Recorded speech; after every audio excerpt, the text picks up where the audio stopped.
చెందూర్ జగతి పురస్కారం 2019 కార్యక్రమాన్ని నిర్వహించుకుంటున్నాం. కార్యక్రమానికి వచ్చిన అతిథులు ఆహుతులందరికీ సాదర ప్రణామాల స్వాగతం, సుస్వాగతం.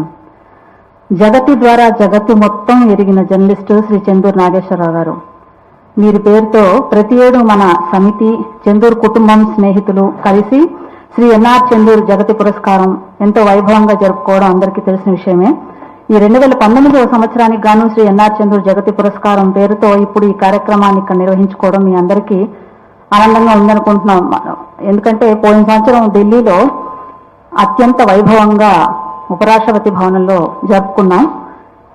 ఇవాళ అసలు ఈ సంవత్సరం ఇక్కడ అనుకుంటే చాలా మంది వస్తారు, ఎందుకంటే పోయిన సంవత్సరం కూడా ఇక్కడ మీరు మిస్ అయ్యారు అనుకున్నాం. కానీ ఇవాళ శర్వాణి సభలో సంగీత విభావరి ఉండేసరికి జనం అందరూ అటు వెళ్ళినట్లున్నారు.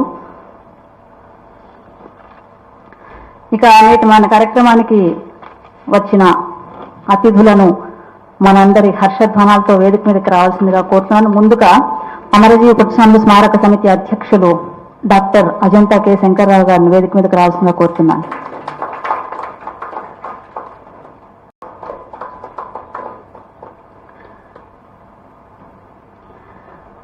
ఇప్పుడు 2 రోజుల క్రితం తీవ్రవాదుల తీవ్ర తాకిడిలో దేశం కోసం ప్రాణాలను తృణప్రాయంగా విడిచిపెట్టిన ధీర వీరుల జవాన్ల మృతికి సంతాపంగా 2 నిమిషాలు ముందుగా మౌనం పాటిద్దాం. ముందుగా తెలుగు తల్లి నీరాజనాలతో ఆరంభించుకుందాం. నీరాజనామృత గానాన్ని చేయడానికి మన శ్రీమతి అరుణా శ్రీనాథ్ గారిని వేదిక మీదకి రావాల్సిందిగా కోరుతున్నాను.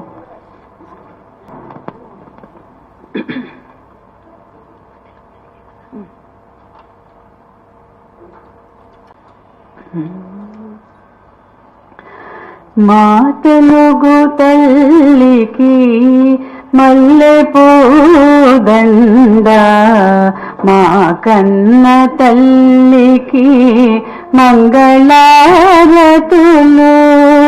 కడుపులో బంగారు కనుచూపులో కరుణ, చిరునవ్వులో సిరులు దొరలించు మా తల్లి, మా తెలుగు తల్లికి మల్లె పూదండ. గలగల గోదారి కదలిపోతుంటేను, బిరబిరా కృష్ణమ్మ కదలిపోతుంటేను, బంగారు పంటలే పండుతాయి, మురిపాల ముత్యాలు దొరలుతాయి. మా తెలుగు తల్లికి మల్లె పూదండ, మా కన్న తల్లికి మంగళారతులు. అమరావతి గుహల అపురూప శిల్పాలు, త్యాగయ్య గొంతులో తారాడు నాదాలు, తిక్కయ్య కలములో తీయందనాలు, నిత్యమై నిఖిలమై నిలచియుండేదాకా రుద్రమ్మ భుజ శక్తి, మల్లమ్మ పతి భక్తి, తిమ్మరు సుధీయోక్తి, కృష్ణరాయల కీర్తి, మా జోల రింగుమని మారమ్రోగేదాకా నీ ఆటలే ఆడుదాం, నీ పాటలే పాడుదాం. జై తెలుగు తల్లి, జై తెలుగు తల్లి, జై తెలుగు తల్లి. ధన్యవాదాలండి. నేటి మన కార్యక్రమం ప్రారంభించుకునే ముందు ఎన్ఆర్ చందూర్ గారి పేరుతో పురస్కార ప్రదానోత్సవం జరుపుకుంటున్నాం. అంటే వారి గురించి ఉన్న విశేషాలు మనందరికీ తెలిసినవే అయినా ఒక్కసారి. జగతి మాసపత్రిక సంపాదకులుగా జగత్ ప్రసిద్ధులు, కథా రచయిత, ప్రచురణకర్త, జర్నలిస్టుగా వీరిలో బహుముఖాలున్నాయి. పావన గోదావరి నదీ తీరంలో పుట్టి పెరిగి నదులన్నీ చివరకు కలిసేది సాగరంలో ఉన్నట్లు సాగర తీరమైన చిన్నపట్టణంలో స్థిరపడ్డారు. ప్రముఖ రచయిత్రిగా శ్రీమతి మాలతి చందూర్ గారిని దిద్దడంలో భర్తగా, చిన్నపోయి తెలుగు వారందరికీ ఆత్మీయులుగా, బెజవాడ గోపాలరెడ్డి, నీలం సంజీవరెడ్డి, శ్రీమతి భానుమతి లాంటి సాహిత్య, సాంస్కృతిక, సినీ, రాజకీయాల అతిరథ మహారథులతోటి సన్నిహితులుగా వీరు చేసిన సేవలు, నిర్వహించిన పాత్ర అద్భుతం. ఈ వేదిక కారకులైన శ్రీమతి దుర్గాబాయి దేశ్ముఖ్ గారికి వారు అనేక విధాలుగా అనేక ప్రచురణలకు సహాయ సహకారాలు అందించారు. ఒంటరిగా 55 ఏళ్లు జగతి పత్రికను నడిపిన ఘనత శ్రీ ఎన్ఆర్ చందూర్ గారిది. ఇప్పుడు వారి పేరుతో శ్రీ ఎన్ఆర్ చందూర్ జగతి పురస్కారం 2019 సంవత్సరానికి గాను ఇప్పుడు జరుపుకుంటున్న ఈ కార్యక్రమానికి ముందుగా స్వాగతోపన్యాసం చేయడానికి మన సమితి అధ్యక్షులు డాక్టర్ శంకర్రావు గారిని కోరుతున్నాను.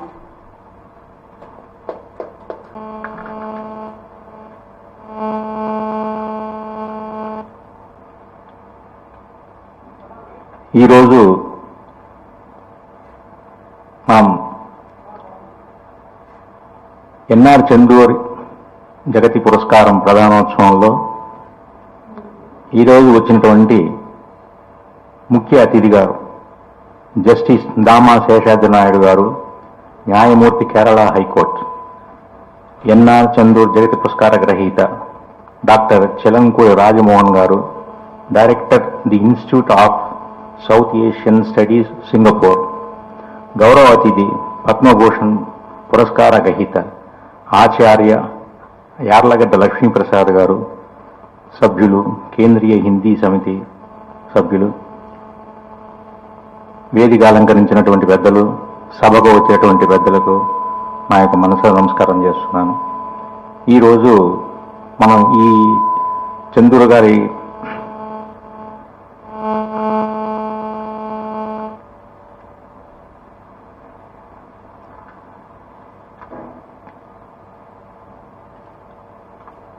జగతి పురస్కారం వచ్చేటువంటి ఈరోజు ఎన్నో పెళ్ళిళ్ళు, తర్వాత చాలా చోట్ల ఎన్నో కార్యక్రమాలు జరుగుతున్నందువల్ల మన తెలుగు వాళ్ళందరూ అక్కడక్కడక్కడ మిగిలిపోతూ ఈరోజు మనకి సంఖ్య రావటానికి చాలా కష్టమైపోయింది. కాబట్టి వచ్చేటువంటి పెద్దలందరికీ ధన్యవాదాలు తెలుపుతూ ఈరోజు వచ్చినటువంటి పెద్దలు వాళ్ళందరికీ నమస్కారం చెప్తూ ఈ యొక్క అవకాశం ఇచ్చిన మనందరికీ ధన్యవాదాలు తెలుపుతూ ఉన్నాను. ఇదే జై వాసవి, జై తెలుగు తల్లి.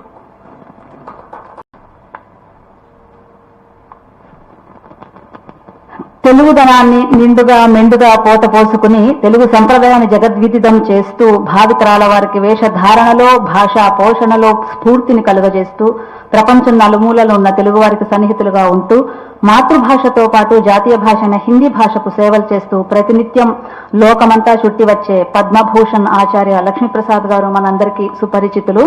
రచయిత, గొప్ప వక్త, బహుభాషా కోవిదులు, కేంద్రీయ విశ్వవిద్యాలయ సభ్యులు, రాజ్యసభకు పూర్వ సభ్యులు, తెలుగు భాష నిలబెట్టుకుని అహరహం తప్పిస్తూ ఏ వేదికనెక్కినా తెలుగుదనాన్ని పంచే డాక్టర్ లక్ష్మీప్రసాద్ గారిని ఈవేళ మనకి గౌరవ అతిథిగా రావడం సంతోషం. వారిని సభను ఉద్దేశించి ప్రసంగించాల్సిందిగా కోరుతున్నాను.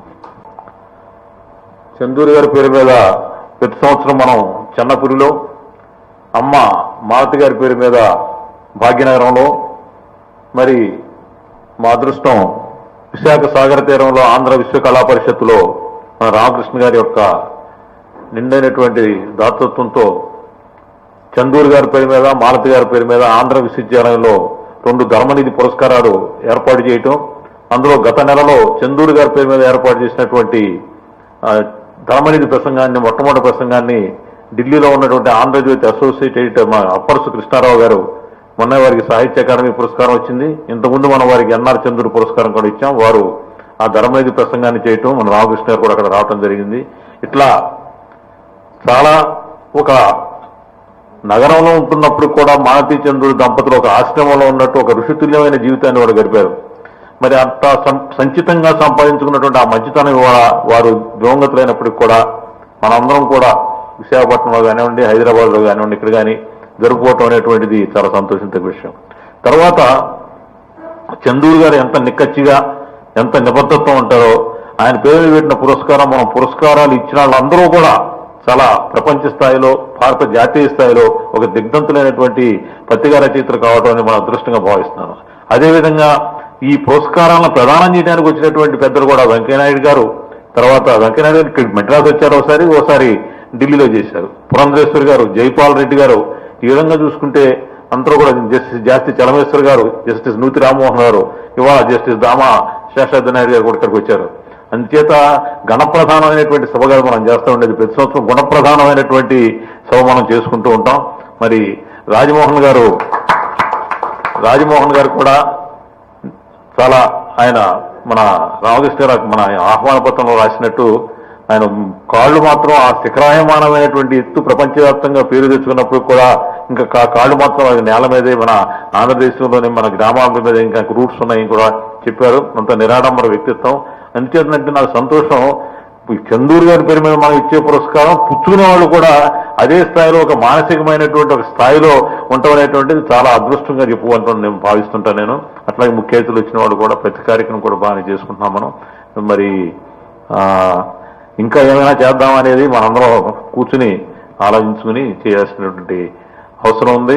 తర్వాత మరలా మేము లోక్నాయక్ ఫౌండేషన్ తరఫున మాలతీ చందూర్, ఎన్ఆర్ చందూర్ యొక్క కవులకు కాణాచి అయిన దేశమందు పుట్టి బ్రతుకులేక చస్తావు, చచ్చి బ్రతుకుతావు కవి అని ఈ దేశంలో రచయితలు వాళ్ళ పుస్తకాలు వాళ్లే రాసుకుని, వాళ్లే అచ్చేసుకుని, వాళ్లే పంచిపెట్టుకుని, మళ్ళీ వాళ్లే సెకండ్ హ్యాండ్ బుక్ స్టాల్లో కొనుక్కోవాలి.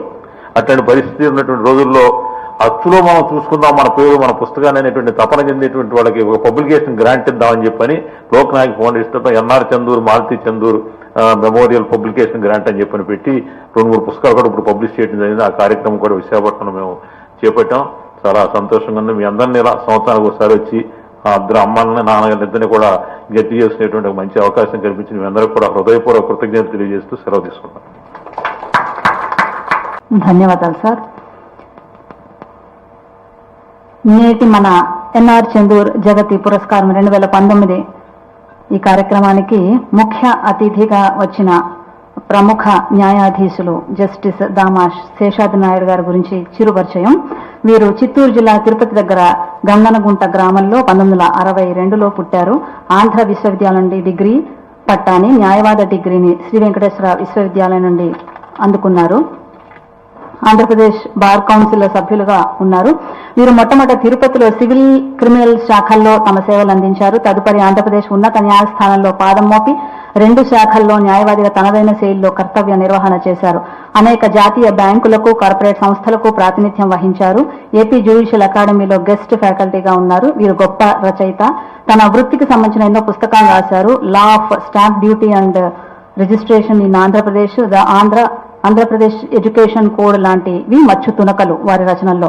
ఆ పిమ్మట అంటే 2013లో ఆంధ్రప్రదేశ్ ఉన్నత న్యాయస్థాన న్యాయాధీశులుగా పదోన్నతి పొందారు. తదనంతరం 2014లో కేరళ ఉన్నత న్యాయస్థానానికి జడ్జిగా ఆంధ్రప్రదేశ్, తెలంగాణ రాష్ట్రాలలో శాశ్వత న్యాయాధీశులుగా ఎన్నో సేవలు నిర్వహిస్తున్నారు. ఇంతటి మహోన్నత వ్యక్తి నేడు మన కార్యక్రమం కోసం తమిళనాడు రాజధానికి తరలి రావడం మనందరి సౌభాగ్యం. మన సమితి తరపున వారిని సత్కరించాలని గౌరవ అతిథి యార్లగడ్డ లక్ష్మీప్రసాద్ గారిని, మన సమితి అధ్యక్షులు డాక్టర్ అజంతా శంకరరావు గారిని కోరుకుంటున్నాను.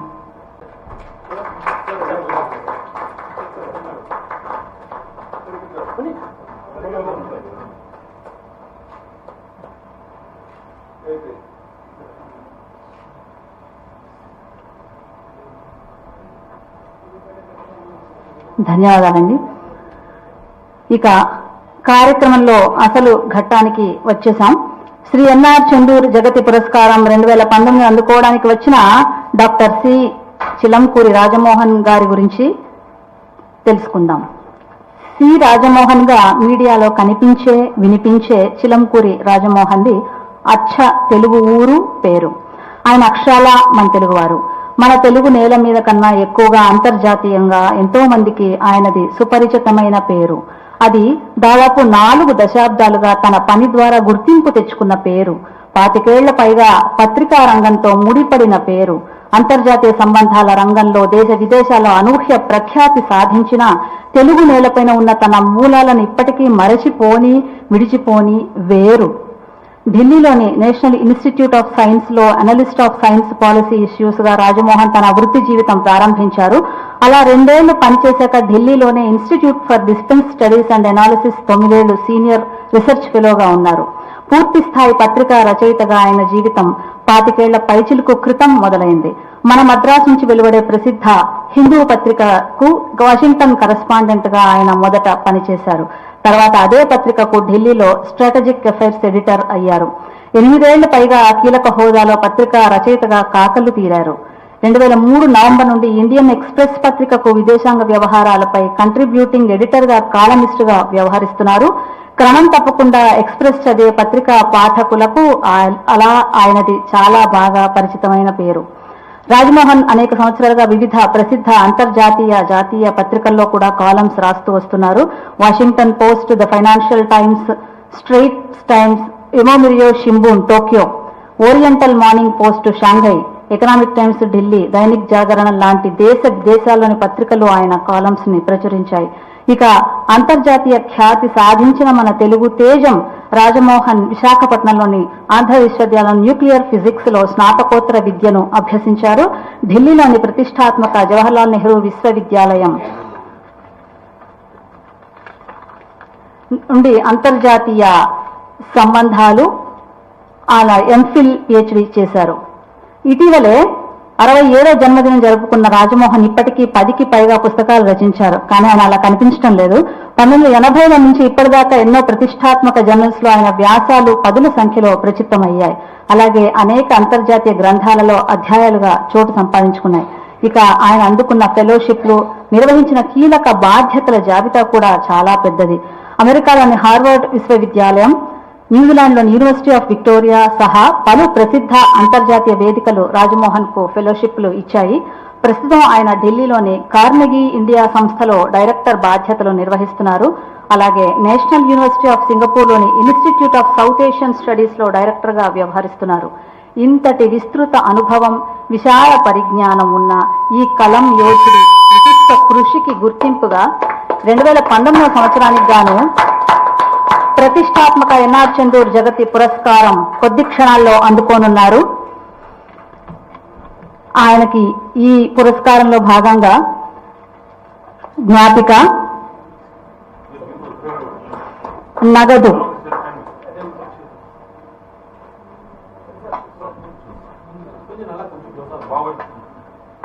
పుస్తకాలు. మన ముఖ్య అతిథి జస్టిస్ దామా శేషాద్రి నాయుడు గారు, గౌరవ అతిథి యార్లగడ్డ లక్ష్మీప్రసాద్ గారు, వీరి చేతుల మీదుగా మనందరి హర్షధ్వానాలు సరిపోవట్లేదండి.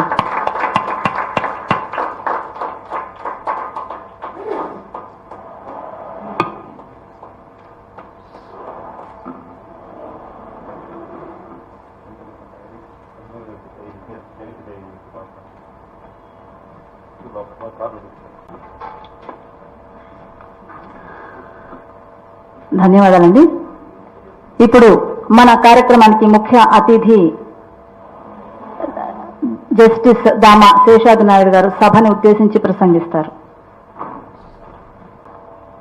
సంఘ సేవకులు డాక్టర్ కె శంకర్రావు గారు, అధ్యక్షులు అమరజీవి పొట్టి శ్రీరాములు స్మారక సమితి, ఎంత చెప్పినా కొంతే అనిపించుకోగలిగిన విశిష్ట వ్యక్తిత్వం కలిగిన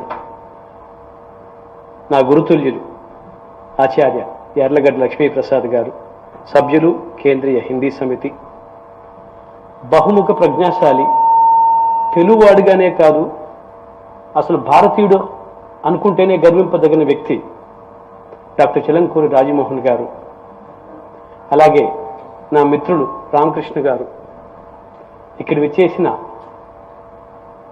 అందరూ తెలుగు వారికి, పాత్రికేయులకు నా నమస్కారం.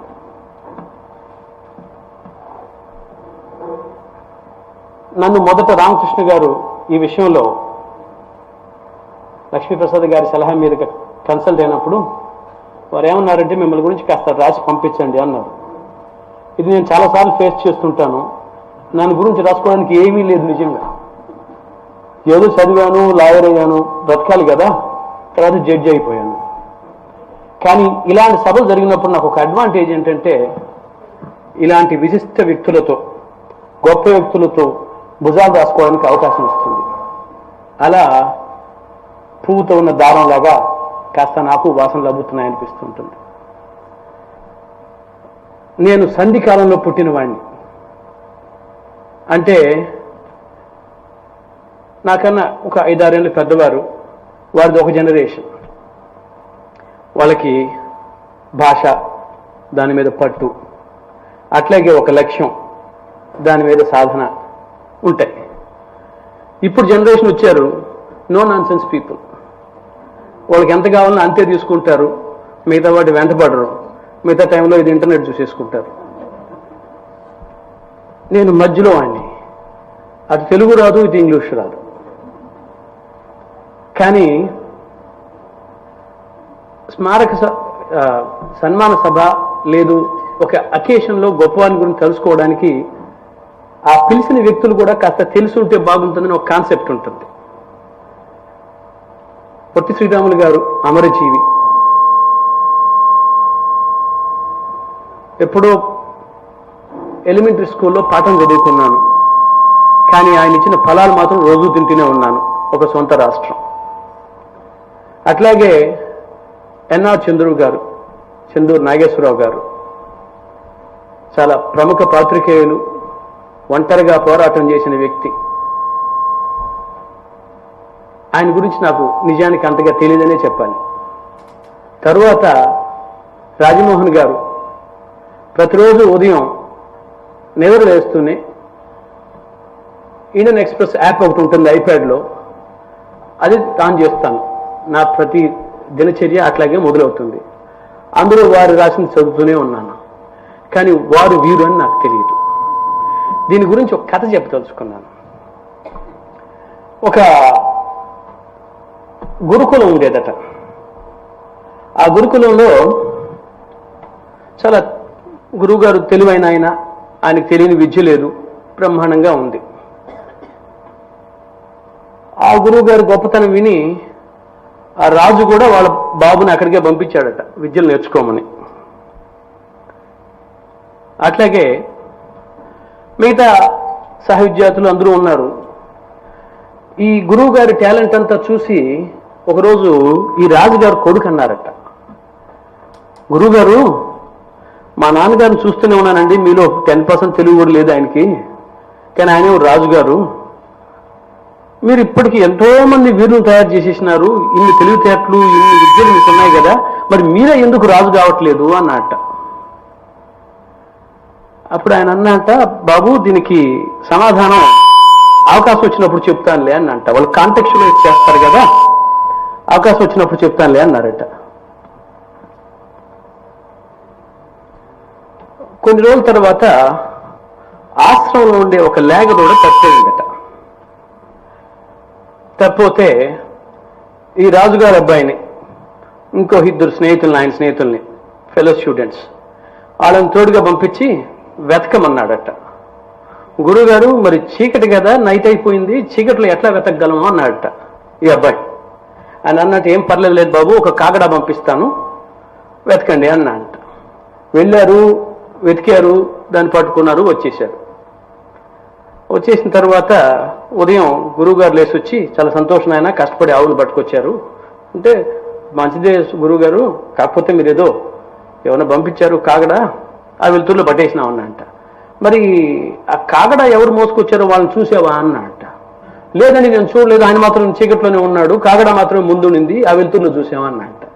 గురువు అలాంటి వాళ్ళు, విశిష్ట వ్యక్తులు అలాంటి వాళ్ళు.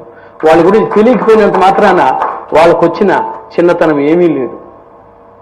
వాళ్ళు బాట లాంటి వాళ్ళు, నేను బాటసారిని, నేను నడిచి వెళ్ళిపోతాను, ఏదో ఒక రోజు పోతాను, కానీ బాట ఎప్పటికీ ఉంటుంది. అది వాళ్ళు చేసిన గొప్ప పనులు. తర్వాత మా సోదరులు లక్ష్మీప్రసాద్ గారికి కృతజ్ఞతలు చెప్పాలి నేను. ఎందుకు అంటే, మీరు ఎంజీఆర్ సినిమాలు ఎప్పుడన్నా చూసారా? విలన్ ఎవరండి? నంబియార్. దానికి ఒక కథ చెప్తారు. ఎంజీఆర్ 5.5 అట, నంబియార్ 5.4. ఎంజీఆర్ సినిమాల్లో ఆయన కన్నా పొడుగు ఎవరు ఉండకూడదు. ఆయన గళమిప్పి మాట్లాడితే మేము నంబియార్లు అయిపోతాం. ఆయన ఈరోజు ఎక్కువ మాట్లాడలేదు కాబట్టి నీ మాత్రం మాట్లాడగలుగుతున్నాను. తరువాత రాజమోహన్ గారికి 2 విషయాల్లో నేను చెప్పదలుచుకున్నది,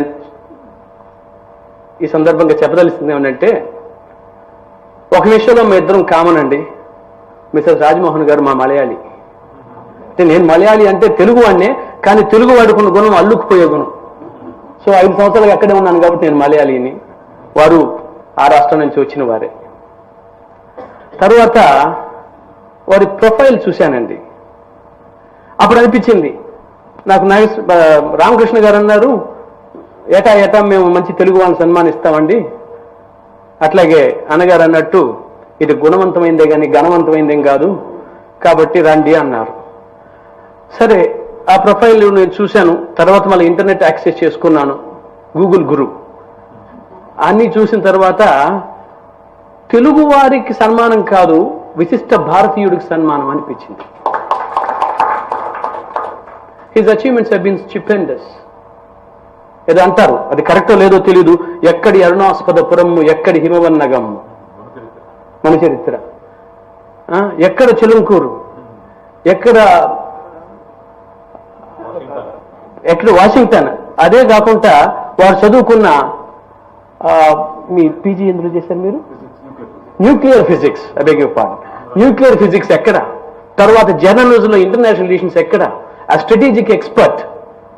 మీరు అమెజాన్కి వెళ్ళి టైప్ చేశారంటే వారి పేరు ఒక 6 డజన్ బుక్స్ వస్తాయి. And some he has collaborated with international scholars, especially Oxford university వాళ్ళంతా పబ్లిష్ చేసిన బుక్స్. ఇంతటి విశిష్టమైన వ్యక్తిని మనం సన్మానించుకోవడం. అందులో ఒకటి ఆలోచించండి, మన భాషకు మొదటి నుంచి కాంట్రిబ్యూట్ చేసినంత బయట వాళ్ళు ఎవరు? సిపి బ్రౌన్ మొదలుకొని, క్యాంబెల్ మొదలుకొని, అలాగే ప్రపంచంలో ఫాస్టెస్ట్, అమెరికాలో చాలా త్వరితంగా పెరుగుతున్న భాష కూడా తెలుగు, మీకు తెలుసు. తరువాత చెన్నైలో మీ జీవన సమరాల్లో మీరు ఇంకా గుర్తుపెట్టుకొని ఈ భాషని ఇలా వచ్చి ఇక్కడ కూర్చోవడం. ఎప్పుడో ఎన్నో 10 సంవత్సరాలకు మునుపు వాళ్ళ 20s వచ్చేసిన చెందూరు దంపతులు ఇంత సేవ చేయడం, దానికి 40 సంవత్సరాలుగా బయట ఉంటూ పేరు పొందిన వ్యక్తికి మనం ఈరోజు గుర్తింపు ఇవ్వడం మన వైపు నుంచి చాలా ముదాహం. అట్లాగే ఇటువంటి మహత్తర కార్యక్రమంలో నాకు కాస్త పాత్ర ఇచ్చిన ఆర్గనైజర్స్కి నా ధన్యవాదాలు. Thank you. వేదికను అలంకరించిన పెద్దల తావి అబ్బినట్లు అన్నారు, అది చాలా బాగా గుబాళించిందండి. ధన్యవాదాలు జడ్జి గారు. ఇక పురస్కార ఎన్ఆర్ చందూర్ జగతి పురస్కారం 2019 పురస్కారాన్ని ఇప్పుడే అందుకున్న మన డాక్టర్ చిలంకూరి రాజమోహన్ గారు తమ స్పందనని ఇప్పుడు తెలియజేస్తారు. వారిని రావాల్సిందిగా కోరుతున్నారు. నమస్కారం. మొదలుపెట్టే ముందు చిరాకు వదిలిపెట్టి ఢిల్లీ వెళ్ళింది 46 సంవత్సరాలైంది. Most of the professional career అంతా ఇంగ్లీష్లోనే అయింది. దాంతో తెలుగులో మాట్లాడడం కొంచెం కష్టం. డాక్టర్ రావు గారు, శంకర్రావు గారు, ఆనరబుల్ జస్టిస్ నాయుడు గారు, ప్రొఫెసర్ ప్రసాద్ గారు, రామకృష్ణ గారు, it's really and the family and friends of the Chendur family, thank you very much for being here today, this evening. It's really a special privilege for me and a pleasure to be with all of you this evening. I'm deeply honored and touched by your decision to confer this year's Chendur Award, NR Chendur Jagathi Award on me. I did not have any personal contact or never was in touch with either the Chendurs, but I grew up studying Malati Chendur's column from Udavanam, Andhra Prabhalok. When we were growing up, it was a great source of inspiration for learning about the world. And the journal, of course, was always a very edifying and very great experience to follow the journal over the decades. But though I did not know them, the family, but I had some context because I studied in Madras at the Children's Garden School. I don't know how many of you are familiar with it. It was run by a Telugu professor and his German wife.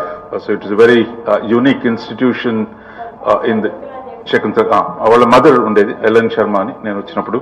Tarvata Shakuntala was my teacher also. So then somebody told me Malaji Chendu's sister also used to teach there, but it was a wonderful small school, wonderful institution in which I grew up. It was called kindergarten, but it was as much of a Telugu institution. There were also Tamil students, of course. It was a wonderful place to be there. From what I know, I mean, I think both NR and Malati Chendur belong to a generation that laid great foundation for modern India. Because when we became independent in 47, it was not very clear that India will get anywhere. In fact, many people had written off India. But it was the people of his generation that actually laid the foundation in terms of inculcating democratic values, in terms of inculcating professionalism, and in terms of creating a structure on which we could build a society. I'm not entirely sure whether we've lived up to those expectations, but quite clearly the challenge of India today would depend on our ability, our commitment to follow some of the values that the Chendur family stood for, and I think that's really the need, I think, to keep remembering them and their contributions to Telugu people, to India and the world.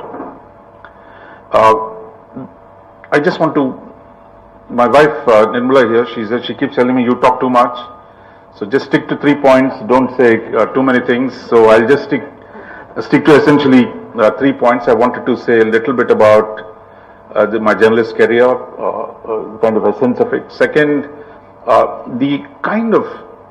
the major challenge that we face both as journalists, public intellectuals, and as judges, and as responsible citizens, the question of technology. I think technology is forcing us, I think the kind of issues that we're going to face in the next few years are something that we've never faced before. And I think that's going to be a big challenge. A third point I want to mention, talk a little bit about fake news. Fake news is today going to be one of the greatest challenges for journalists, for all of us, in terms of how does fake news affect our society and our democratic values. That's going to be one very big challenge that we have to deal with. First, as I said, I mean, as the Naidu garu cheppinatlu, I mean, that I started as a scientist. I mean, I did not have an ambition to become a journalist, but in 1974, 73-74, when I went to Delhi with my background in nuclear physics, that was the year that India conducted a nuclear test. So that drew me to studying the politics of nuclear weapons, what was happening, the international response to India's nuclear tests, and the way in which India dealt with that situation. After that, as I finished my PhD, I had opportunity to write regularly for the Hindu, and then I joined them full time as a journalist in '92, and then came back to India to become the diplomatic editor for the Hindu. I was almost associated with them for 25 years. It was a period, I think, was a very, very exciting period for us because the previous 30 years, India had closed down. We began to disconnect ourselves with the rest of the world, while from 91, 92, the economic reforms, the dramatic expansion of the Indian economy, and the growth of India's footprint across the world. It's not just in the diaspora. Even today, for example, Telugus were never as outward oriented, but today, if you go to Silicon Valley, you see Telugus everywhere. I was told by American friends in the recent census, it was found that Telugu is the fastest growing language in the US. Because from a small minority, Indians are growing Telugus are growing rapidly. If you go to Silicon Valley, all the leading tech companies, so Andhra engineers are today Telugu speaking engineers are a major contribution. So it's the period when India went outward. In India, if you go back to Rajiv Gandhi's time, when Rajiv Gandhi died, was killed, that in total India's trade, two-way trade with the world was $40 billion. 40 billion was the total annual trade of India. Today it is $1 trillion. In fact, 1 trillion and $1,000 billion is India's trade. In a 30-year period, I think it's those of us who lived through this period, it's often we tend to forget the structural change, the fundamental change that is taking place in Indian society today. Nearly 40% of India's GDP, India's total GDP today is $2.8 trillion, out of which more than $1 trillion is the two-way trade, that is imports and exports. This is a very, very different India from which all of us grew in. But it's an India that the current generation is going to live through and deal with, of extraordinary interdependence, of connectedness to the rest of the world. What we do in the old days did not matter to the world. And what the world did not matter to us when we were self-reliant, when we were independent, when we were socialist, when we were closed. But today, something happens in New York stock market, you'll see immediately your wealth will go up or down depending on how much you've put your money in the stock markets. That a single travel advisory by an Americans, tomorrow if this conflict between India and Pakistan continues to grow, and if there's a travel advisory by the Western countries, it's going to have a huge impact on your economy and the number of people coming to India, number of people going out. So I think that linkage today between our daily lives and the rest of the world is enormous, and therefore for any young journalist today, dealing with the rest of the world, of studying international affairs, of engaging with the world, of learning the languages, of finding out what's happening in the world, today is not a luxury, but it has become a very much essential to our daily lives. And I think that is the big transformation. I think through my 30 years of experience writing for the newspapers, it is that expansion of India's global footprint and India's dependence, connection, linkage to the rest of the world have dramatically grown, and I think that's a signal, a transformation that has taken place. My own work over the last 30 years in the media was really focused on, as someone trained in science, to look at the interconnection between technology and politics, technology and policy. Those issues today are becoming even bigger, and I think the next 30 years, I can state quite confidently, it is the challenge of the digital technology. That the issues that the digital technology poses for us are going to be single biggest challenge for the societies everywhere in the world, and essentially even for countries like ours, like India. So I'll just mention some of the problems that technology is posing today, especially the digital technology. For example, we now talk about artificial intelligence, so we're talking about computers, robots that are doing everything, and the kind of issues that will pose. Already when we today order something on Amazon, Amazon is deciding what you like, what will you buy. The next time you get ads on your Facebook, when you go on the Facebook, it is not an individual, nobody around, is monitoring you, but the algorithm is monitoring you. What is your behavior? What is your attitude? What are the things you like? If you put a Facebook post saying that you're going to have a baby, you're going to be inundated with demands for products for pregnancy, products for childcare, products. It is like in the old days, if you're in a small village, everybody knew everything about you. Today you're in a global village that one company, one corporation today knows more about your behavior. And I don't know how many of you use Google Maps and Google Assistant. Every time I leave my office in Delhi, it's tell you, this is the direction you're going, this is the traffic. So it's anticipating your behavior. So this is really something fundamentally new. And I think at least it'll pose 5-6 major challenges. I thought just highlight them. We're not going to go into the detail. One is between capital and labor. Historically, if you go back to Marx said, capital is there, labor is there, and production, forces of production, what he talked about, science and technology. It is these three things together that produce modern industrial society. But today the value of labor is going to go down. The technology today is capable, robots, artificial intelligence are going to replace human labor in a form that we've not anticipated. I mean, I think when I was young, people used to protest against computerization of the banks and the railways. But today, the scale of it today is truly extraordinary. You could be a doctor, you could be a radiologist, but a machine is going to read the X-ray faster and better than your radiologist. A company, what young lawyers used to sit in work 18 hours a day in a senior lawyer's office, looking at the old documents, tracking information that Judge Naidu might want. But today, a computer is going to track through those books, the records, the previous cases in instantaneous time. So this is way our world is changing, that labor is going to be replaced. Even doctors and lawyers are going to be challenged by the artificial intelligence technologies that are coming out. And that will lead to another set of issues, which is, what is the relationship between citizen and the state? The Indian court system today is deeply concerned. For example, with the Aadhaar debate, all of you are familiar. The number of cases that were filed by the courts, in the courts. Now, how much of information should your government have about you? What is the balance between the rights of individual privacy? On the one hand, Aadhaar is a good thing because anybody, in the old days I had to say Chendur Jagathi, son of so-and-so, village so-and-so. But you still had to go through some pyrovy, somebody who certifies for you. In the old days, we used to go to an IAS officer and say, of good character. And that your identity was so dependent on your connections.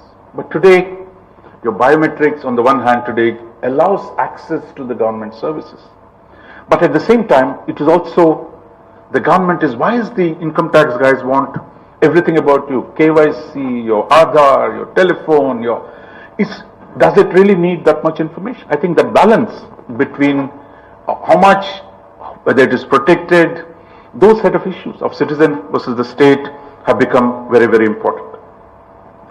Then there is citizen versus the corporates. It's one thing we say, why is the government amassing so much information? But then why is Facebook amassing so much information? Facebook is your old aunt or uncle. You told them everything what you wanted. You put in your photographs, your children's pictures, your wedding pictures, your holiday pictures. Now, how is Facebook making money? It is actually selling that information that it is collecting on you to other companies, which are then coming to you and saying, okay, if this is where this guy goes, some other guy is going to chase you with trying to sell you something, trying to get you to do something that you might not necessarily want. So we've talked about a surveillance state, what China is doing today of monitoring its citizens with total comprehensive monitoring. If you had a fight with your neighbor, next time you go to bank to get a loan, they say, sorry, you're a bad character. How many traffic violations did you have? I mean, this is, even Orwell could not have conceived it, the total surveillance of citizens China is doing. But there is also now surveillance capitalism. That is, companies like Facebook are surveilling or monitoring your individual behavior and trying to monetize it, convert that into money. This again is an extraordinary trend that we have to deal with it. And then we have corporate versus corporate. Who is the biggest critic of Facebook these days? It is Apple. Why is Tim Cook, Apple's Tim Cook, attacking Mark Zuckerberg of Facebook? Apple is saying, look, I don't make money by selling your information, I make thing by selling your phone and the apps on the phone. But Facebook is trying to take your personal data and make money on it. So Facebook is a data company. Apple is a product company that is selling you hardware rather than taking advantage of your information that you're putting on it. And Apple says, look, we are totally committed to your secrecy, your security, and it even fights the American government, saying, American government goes to Apple and says, no, there is a terrorist now, I want his phone, tell me how to unlock his phone. Apple is saying, no, we can't do that. Of course, that fight eventually is very difficult to fight governments. But there is that fight. Finally, I think there is also the question of one country versus another country. We all know that technology played a key role in the rivalry between nations of who's rising, who's falling. Today, artificial intelligence is going to play that role. Whoever leads in artificial intelligence and in supercomputing, in quantum computing, is going to get an upper hand over other powers. Already, America and China are beginning to fight on technology. And finally, there is a question of values and ethics. What is the relationship between technology and ethics? I mean, it has always been a problem, going back to Frankenstein, going back to Bhagirath, who got Ganga from the gods. The question of what is the relationship between technology and ethics? For example, we used to think human beings were exceptional in the life on the planet. We're unique because only we can speak. We can think philosophy. We can do art. We can write. Language, art, philosophy were considered that makes man, and woman for that matter, as a unique species in the world. But today machines, we talk about machine intelligence today. That machine intelligence, machines are learning on their own. It's not just what you put into the computer, but the computer is learning how to think about the world, not just saying simple computers in the old days, artificial intelligence. If you do X, Y is the outcome, therefore it could solve that problem.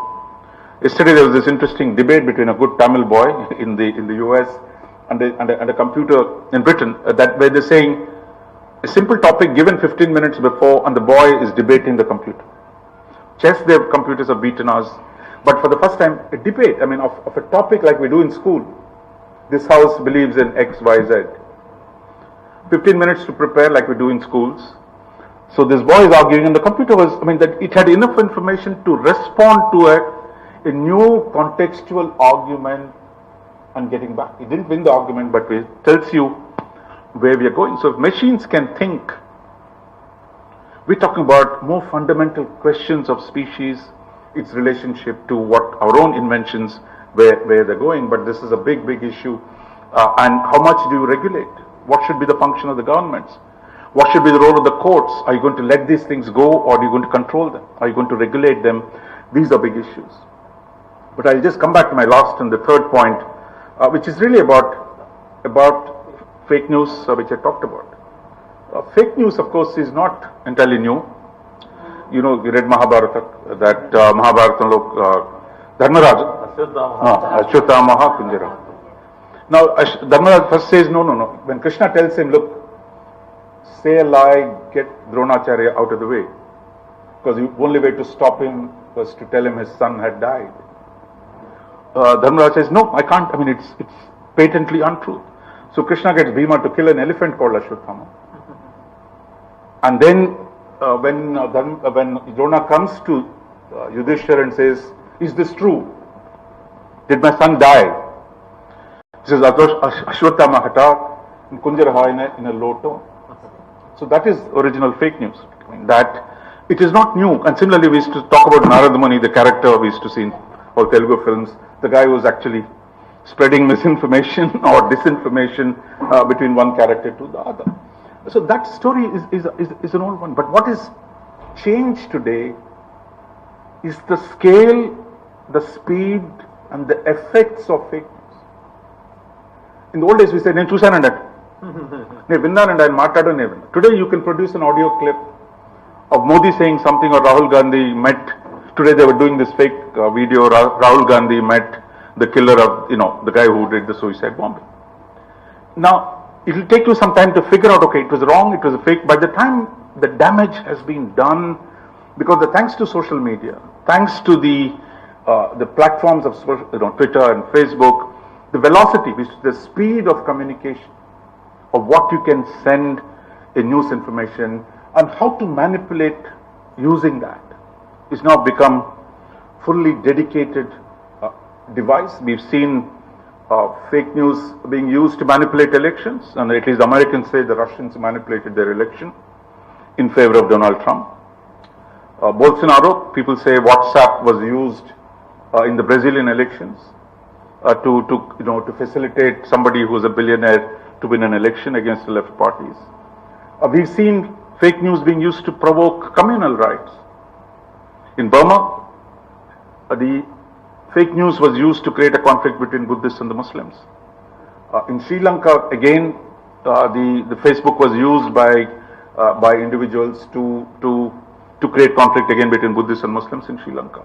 So therefore, you have actually the ability to use these large platforms to generate news and structures that kind of can break societies. in a way, we always had this problem in Indian media. Do you print a picture in the communal riot? If you look at the old newspapers, we don't mention, when you say two communities are fighting, we don't say which communities are fighting. All that is meaningless today because you have the kind of intensity, vehemence that is being pushed out and hatred that is being pushed out. And dealing with that is going to be one of the greatest challenges. We've seen governments now trying to regulate. For example, the government is telling WhatsApp, you must tell me if I see a wrong, hateful, illegal content, you must take it down in 24 hours and tell me who the guy who did it. Now the companies, WhatsApp tells you this is private, this is protected, this is secret. This is a privileged information. I can't tell you who did it, but then the conflict between individual rights for privacy and the collective security of how do you protect a society against misuse of personal freedoms. I think that tension, that today is magnified multifold by technology, and the consequences of what something like fake news can do to societies, and I think that is what we've seen happening. And I think this issue of how to this election, India, this time 800 million people are going to vote, 100 million first-time voters. The scale of Indian election, the diversity of our population, and the multiplicity of parties, of what mischievous elements, some domestic, foreign, whoever it is, how you can play havoc in this extraordinary context, I think is going to be a big threat. And I think the next 3 months are going to be as much a story about who wins the election, but who has better used the social media. Which I was told one party has, for every booth, there are 3 WhatsApp groups. So how this mobilization is going to be done? I think it's going to be unprecedented, and the consequences are going to be terrible. And I think dealing with that as a society, as a political class, or judicial class, or media, all have to play the role in ensuring that the technological change does not disrupt our society. Of course, we've had this problem before. From Mahabharata to every newspapers when they first came, there's a whole problem of when we say all newspapers used to have print line, what we used to call printed, published, editor. So if there's something wrong, you are accountable to somebody. But today Facebook says, look, I'm not a publisher. I'm a platform. People are putting stuff on my platform. I have no control over it. But today the pressure is mounting on Facebook, on Twitter, on thing that you got to be a publisher as well. You're not just a platform, because what you put on your website has consequences. So therefore, I think for the first time we have a tension. What is we've seen, in the last 1 generation, 2 generations, how journalism has changed profoundly. From in the old days, there used to be somebody called compositors. I don't know how many of you remember compositors who used to look at things, structure, piece by piece. You had to. They're gone. Proofreaders are gone. If you are writing something grammatic, or some software is going to help you to solve a problem. So I think you have a huge challenge here. And I think, but today, in the end, despite all this, what you need is the values of integrity, the values of responsible journalism and responsible writing. And those are the values, I think, both NR and Malati Chendur represented. We need those values today to cope with this great existential crisis we are facing. And I think for that, it is wonderful for us to remember them this year. And I want to congratulate all of you and the organizing committee for keeping up this flame. And I think that is the great thing. And I think we never needed the kind of values that they stood for today, even more valuable than what they did in their lifetime. So let me stop here and thank you all for being patient and listening.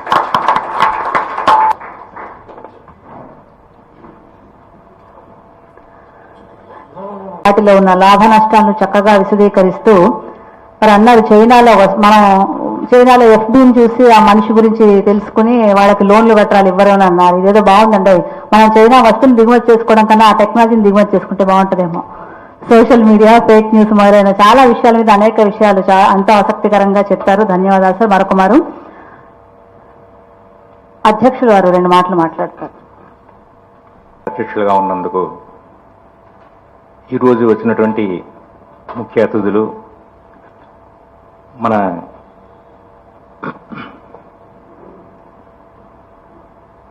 జగతి పురస్కార అతిథి చెల్లంగూడ రాజమోహన్ గారు, మన యార్లగడ్డ లక్ష్మీప్రసాద్ గారు, మన justice గారు, honourable justice గారు, వారి యొక్క తరహాలో కొన్ని మనకి మంచి మాటలు చెప్పారు. నిజంగా కేరళ జస్టిస్గా ఉండి ఇంత మాత్రం మనం తెలుగులో మాట్లాడారంటే, ఎందుకంటే నేను కూడా 5 ఏళ్ళ కేరళ వాసిగా ఉన్నానని చెప్పారు కాబట్టి తెలుగు మర్చిపోకుండా ఇంత బాగా మాట్లాడినారు కాబట్టి వాళ్ళకి ముందర నా యొక్క ధన్యవాదాలు. సార్, మన తెలుగుని ఇట్లనే మీరు మన తరానికి తీసుకొస్తారని చెప్పేసి భావిస్తున్నాను. చాలా సంతోషం అండి. ఇవాళ మరి మరి మరి మీరు కేరళ అని చెబుతుంటే నాకే కొంచెం ఇదిగా ఉంది. చాలా సంతోషం అండి. ఇవాళ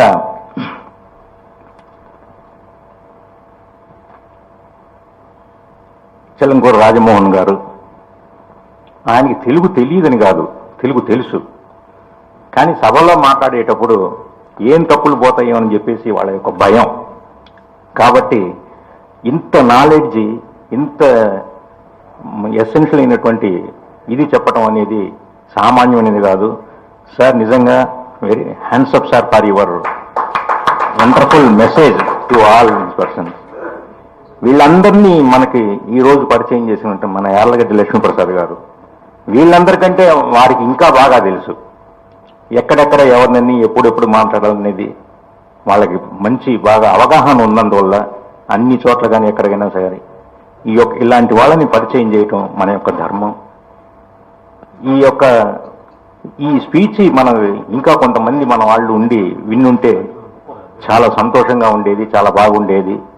కాబట్టి ఈ యొక్క పురస్కార గ్రహీత ఈరోజు చేసేటువంటి దీనికి మా సెక్రటరీ రామకృష్ణ గారికి మా యొక్క అభినందనలు తెలుపుతున్నాము. తర్వాత ఈరోజు వ్యాఖ్యానం చేసినటువంటి మా కల్పన గోపాలరావు గుప్తా గారికి, వాళ్ళకి ధన్యవాదాలు తెలుపుతున్నాము. మనం తెలుగు గీతం పాడినటువంటి మన అరుణ గారికి మన యొక్క ధన్యవాదాలు తెలుపుతున్నాను. ఇంకొకసారి అందరికీ నా యొక్క ధన్యవాదాలు తెలుపుతూ వచ్చిన పెద్దలు అందరికీ కృతజ్ఞతలు చెబుతున్నాను. సార్ ఒక్క చిన్న రిక్వెస్ట్ అండి. ఇప్పుడేదో మా అధ్యక్షుల వారు మాకు ధన్యవాదాలు అన్నారు నా కోరినకి, అందుకని ఈనాటి ముఖ్య అతిథి జస్టిస్ శేషాద్రి నాయుడు గారి చేతుల మీదుగా మాకు అయితే చిన్న సన్మానం అన్నారు మా సెక్రటరీ. మీ చేతుల మీదుగా మేము అందుకోవాలని కోరుకుంటున్నాం. అరుణని వేదిక మీదకి రావాల్సిందిగా కోరుతున్నాం.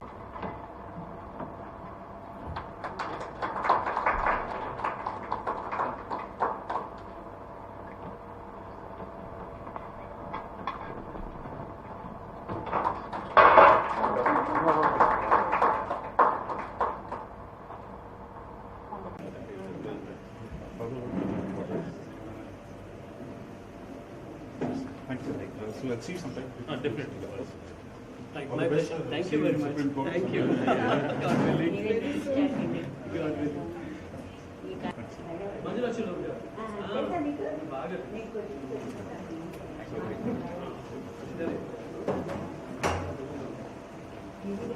God